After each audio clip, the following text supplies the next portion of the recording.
The first line is a string and the second line is a symbol with optional quotes. If I run the program, they both produce the same output. So what's the difference between a string and a symbol? If I run this piece of code, I can print out all of the symbols that this program has access to. It's quite a dizzying list, but you notice that the all symbols method that we called appears in the output along with many other method names, including the sort method that we called and the each method. We can even find the print method and the toString method. What we're looking at here is a dictionary that the interpreter uses, a sort of a lookup table for all of the methods, classes, and variables that are active at the moment. This lookup table maps all of these names to integer values instead of recording them as strings, and the reason for doing that is to reduce computational overhead. A string comparison is considerably more expensive to perform than an integer lookup, but the advantage that this gives you as a programmer is that you can also use this table to store your own identifiers as a way of improving the performance of your programs.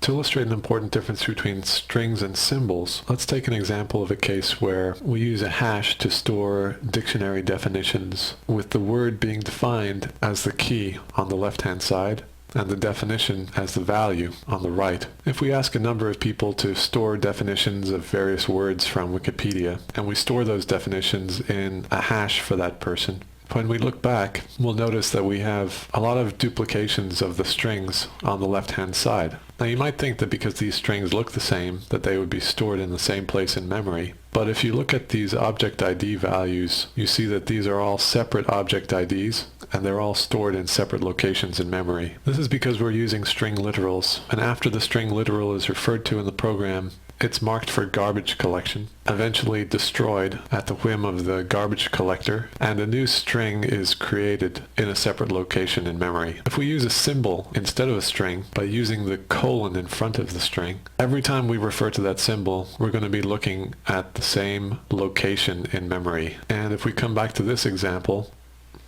if we change all of the keys in these hashes to use symbols instead of strings, and then we rerun this program, we see that just as in this example, in the case of a symbol, the object ID is always the same. In terms of the practical significance of the difference in the way that symbols and strings are treated in memory, imagine if we have a program that runs for a long time, say several hours or several days, and that program has a loop inside of which we refer to one or more string literals. Because those strings are continually being created, destroyed, and garbage collected, the performance impact over a long period of execution could be quite significant. In this example, I'm doing a relatively short simulation of that type of scenario by referring to either a string or a symbol in a loop that iterates 10 million times, and I'm using the benchmark module to measure how much CPU time it takes for this code to run. And if I look at the output, I see that 10 million strings take considerably more CPU time than if I use a symbol in place of a string. And the reason is that in the case of the symbol, the object is not continually being created and destroyed, but remains in memory throughout the life of the program. There's a number of different ways of creating a symbol from a string. We can use the toSim method or the intern method by calling these directly on the string object, or we can take a double quoted or single quoted string and put a colon in front of it, just like we use the %lowercase q and uppercase q to use non-standard delimiters to create single quote format or double quote format strings. We can also use %s, and then we can use a non-standard delimiter to create our symbol. We can also create a symbol using interpolation. In this case, I've created a string John Quincy Adams, and I'm referring to that variable inside the definition of this symbol using this interpolation notation. If the string is a single word, I can just put a colon in front of it, and then if I want to convert back to a string, I can use the toS method or the ID to name method. And here we see the output. In the beginning of the video, we saw how to print out a list of all the symbols in the symbols table, but that was before we had created any of our own. Now that we've created some, let's see how to look them up in the symbols table. For demonstration purposes, I've added another symbol called Eisenstein so that we will get multiple matches when we do a grep for the substring Eisen. So on this line we're calling the allSymbols method, which returns an array of symbols. Then we use the collect method to execute a block for each element of that array. In the block we convert each symbol to a string, and the collect method returns an array, which we call the grep method on. The grep method allows us to search each element of the array for a text pattern, in this case the Eisen substring, and by using the caret character we can indicate to search only at the beginning of the string for this pattern. If grep finds a match, it passes it to the block, and for each match that it finds we print out a message. And if we run the program, we see that it finds matches for the two symbols Eisenhower and Eisenstein, both of which contain the Eisen substring that we were searching for in the grep statement.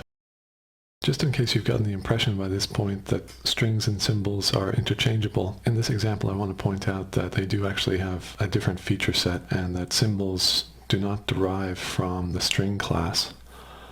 On these 4 lines I'm concatenating strings on the right hand side of the equal sign and assigning them to a variable on the left-hand side, which will represent the concatenated result. This is just to show a number of different ways of doing concatenations. On the first line, I'm separating the 2 string literals with a space. On the second, with a plus sign. On the third, with the append operator. And on the fourth, with the concat method. Next, I'm taking those 4 variables and I'm doing a further concatenation using the same techniques that we applied above. And at the end of it all, adding the word dog by calling the toString method on a symbol called dog. If we look at the output, it's as we would expect.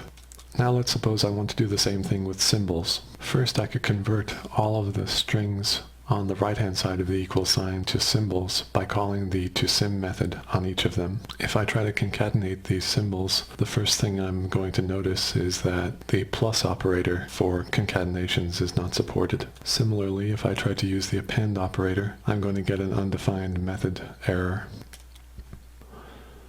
And the same thing happens with the concat method. It makes sense that symbols don't support these operations, since symbols are immutable and are not intended to be changed after they've been assigned. But this is just a note of caution about making the assumption that strings and symbols are equivalent.